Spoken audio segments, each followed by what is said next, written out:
네, 반갑습니다. 위드 아카데미에서 과학 탐구 영역을 맡고 있는 꼼꼼한 과학 선생 김대석입니다. 간단한 제 소개에 앞서서 제가 어떻게 과학 탐구 영역을 수업을 할지, 또 과학 탐구 영역이 다른 과목과 갖는 차별성은 또 무엇인지에 대해서 먼저 좀 설명을 드리도록 하겠습니다. 우리가 보통 과학 탐구 영역을 공부할 때 가장 먼저 선행돼야 되는 것이 어떤 선생님을 선택하고 어떤 학원을 선택할까가 가장 큰 고민일 것입니다. 대부분의 학생들이 아는 선배, 또 아는 형, 아는 친구의 도움을 받아서 학원을 선택하고 또 학원 선생님을 선택하는 경우가 많습니다. 제가 단언컨대 우리가 학원을 선택하고 학원 선생님을 선택할 때 가장 피해야 되고 가장 조심해야 되는 사람들이 주변에 아는 사람들입니다. 예를 들어서 엄마의 친구라든가 아는 지인의 선배, 후배, 이런 사람들이 우리가 가장 조심해야 될 대상 중에 하나입니다. 그 이유가 무엇인지 제가 간략하게 좀 설명을 드려보도록 하겠습니다. 보통 학원을 선택할 때 대부분의 학원에서는 많은 광고를 합니다. 합격생이 얼마나 많고 합격률이 얼마나 높은지, 또 S대학교에, Y대학교에 얼마나 많은 학생들이 진학을 했는가를 좀 과장을 섞어서 많이 광고를 하고 있습니다. 또 이 광고라고 하는 것도 학원 또는 선생님을 선택할 때 있어서 굉장히 중요한 그 선택 기준이 될 수도 있겠죠. 그러나 이것이 갖고 있는 함정이 무엇인가에 대해서도 한번 설명을 드려보도록 하겠습니다. 보통 생존자 편향의 오류라고 부르는데요. 세계 2차 대전 때 많은 폭격기가 적국을 공격하기 위해서 많은 폭격기가 출격을 했습니다. 그러나 임무 수행 도중에 또 임무를 마치고 귀환 도중에 많이 피격을 받고 그중에 상당 부분의 폭격기들이 제대로 귀환하지 못했습니다. 그래서 그 생존율, 귀환율을 높이기 위해서 많은 분석학자와 많은 과학자들이 연구를 거듭했죠. 그래서 주로 비행기들이 많이 피격받는 부위를 분석을 했고요. 이 피격받는 부위를 이 소재를 좀 더 보강해서 생존율을 높이기 위해서 많은 과학자들이 노력을 했습니다. 이쪽 부분에 좀 더 보강을 했겠죠. 그러나 결과는 전과 큰 차이가 없었습니다. 왜 그럴까요? 우리가 분석했던 이 비행기들은 무사히 귀환을 했습니다. 귀환하지 못한 비행기들은 여기 빨간 점이 아닌 여기 하얗게 표시되어 있는 이 점에 공격을 받고서 아마 대체로 격추를 당하고 아마 추락을 했던 것으로 추정할 수 있습니다. 따라서 생존율을 높이기 위해선 귀환한 이 비행기를 분석하는 것보다 이 귀환한 비행기를 분석해서 피격받지 않은 부분을 보강을 한다면 오히려 생존율을 좀 더 높일 수 있었겠죠.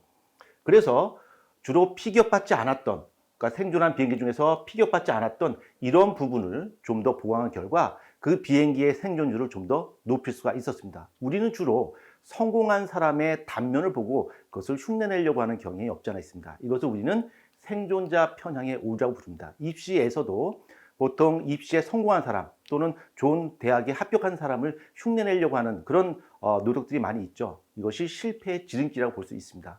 오히려 성공 확률을 높이기 위해선 성공한 사람을 흉내내는 것보다 실패한 사람을 분석하고 그 사람의 실패의 원인을 분석하는 것이 더 효율성이 높다, 더 성공 확률을 높일 수 있다, 이렇게 말씀드릴 수 있겠죠. 보통 과학을 공부할 때 두 가지 방법이 있습니다. 문제 유형을 파악해서 문제 푸는 요령을 습득하는 방법과 그 다음에 수학과 과학이 가지고 있는 그 과목의 특성을 고려해서 과학적 사고와 논리적 사고를 배양하는 이 두 가지 방법이 있습니다.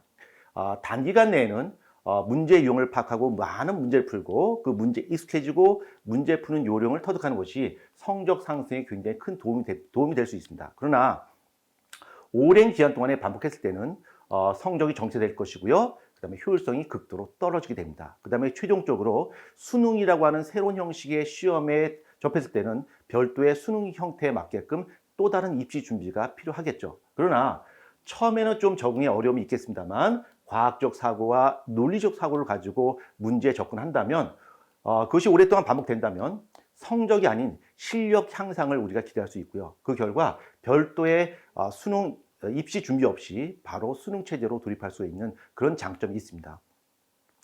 제가 이렇게 과학 공부하는 데 있어서 문제 유형을 파악하고 문제 푸는 요령을 터득하는 것보다도 과학적인 사고와 논리적인 사고로서 문제에 접근하는 것을 더 강조하는 이유는 현행 우리 교과 과정에서 수능 영역의 과학탐구 영역 평가 기준표를 보면 제가 왜 이런 말씀을 드리는지 쉽게 이해하실 수 있습니다. 보통 현행 교과 과정에서 물리, 화학, 생명과학, 지구과학이 있고요. 그 세부적으로는 순수 과학과 실생활에 관련된 문제가 출제되고 있습니다.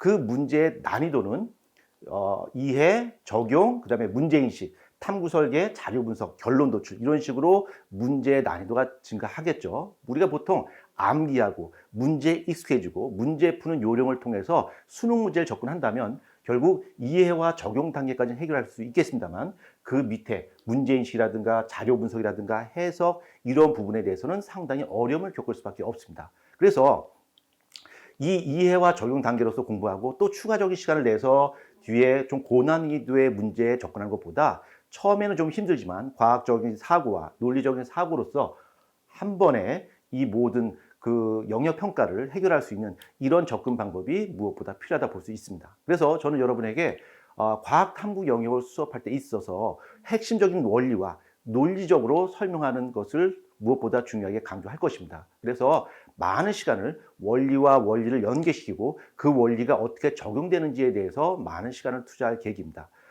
지금 제가 말씀드리는 이렇게 논리적이고 과학적인 사고로서 문제에 접근하는 것이 초반부에는 조금 힘들 수가 있겠습니다만 3년 후 또는 2년 후, 3년 후에는 훨씬 더 좋은 결과를 낼 수 있다고 장담드릴 수 있습니다. 다음 시간에는 이거보다 좀 더 알찬 내용으로 여러분을 다시 찾아뵙도록 하겠습니다. 다음에 뵙겠습니다. 감사합니다.